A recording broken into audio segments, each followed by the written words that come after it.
Hello, what's up, guys? How are you, everyone? I hope everybody is well. Today, I have one Honda Civic.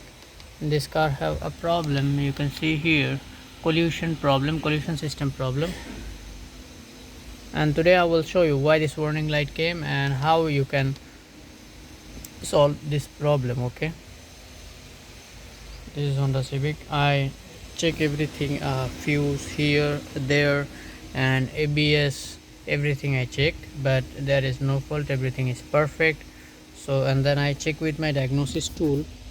You can see here I got fault in CAN communication with driving support system control unit. Fault code U01004. U0104. CAN communication with driving support control unit failure, which is driving support is there. This one driving support. So I will show you what is the problem here.